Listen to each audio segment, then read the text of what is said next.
Hi అండి, welcome to Annapurni talks. ఇవాళ వీడియోలో గుమగుమలాడే వంకాయ వెల్లుల్లి పచ్చికారం కర్రీ అండి. సూపర్ టేస్ట్గా ఉంటుంది. అలానే ఈ స్మెల్కే తినేయాలనిపిస్తుందండి. కర్రీ మొత్తం తినేయాలనిపిస్తుంది, అంత బాగుంటుంది. చాలా అంటే చాలా బాగుంటుంది. ఇప్పుడు ప్రాసెస్ ఏంటో చూసేద్దాము.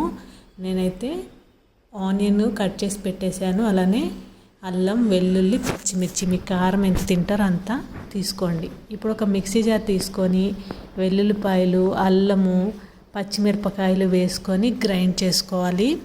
ఇదేంటంటే మరి మెత్తగా నీళ్ళు పోసేసి పేస్ట్ లాగా చేయొద్దు. ఈ వీడియోలో చూపించిన విధంగా ఈ విధంగా మనం గ్రైండ్ చేసుకొని పక్కన పెట్టుకోవాలి. ఇప్పుడైతే వంకాయలండి. వంకాయలు తెల్ల వంకాయ అయినా తీసుకోండి, లేకపోతే ఇలా ఉండే వంకాయలన్నా తీసుకోండి. తాజా వంకాయలు తీసుకుంటే బాగుంటాయి.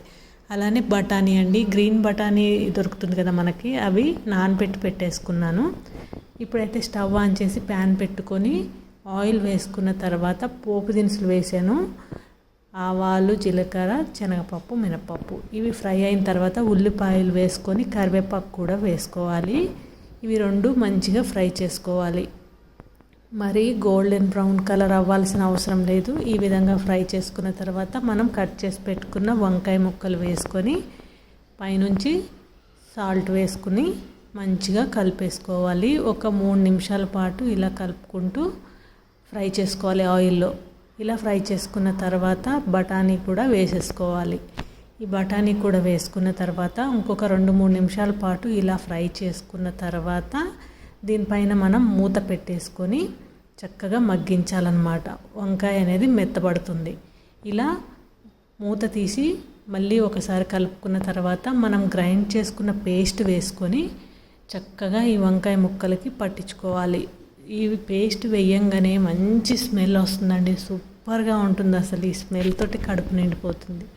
ఈ పేస్ట్ అంతా వేసి కలుపుకున్న తర్వాత పసుపు కూడా వేసుకొని కలుపుకోవాలి. ఇలా మంచిగా కలుపుకున్న తర్వాత దీంట్లో వాటర్ వేసుకోవాలి. మీకు ఎంత వాటర్ సరిపడతాయో అంత వేసుకోండి.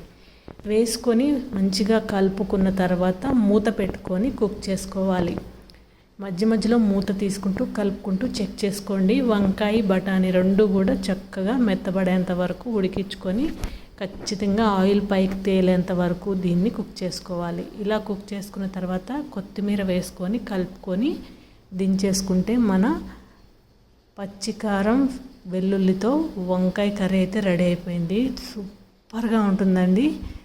అదిరిపోయే టేస్ట్ ఉంటుంది. తప్పకుండా ట్రై చేయండి. వీడియో మాత్రం లైక్ చేయడం మర్చిపోకండి.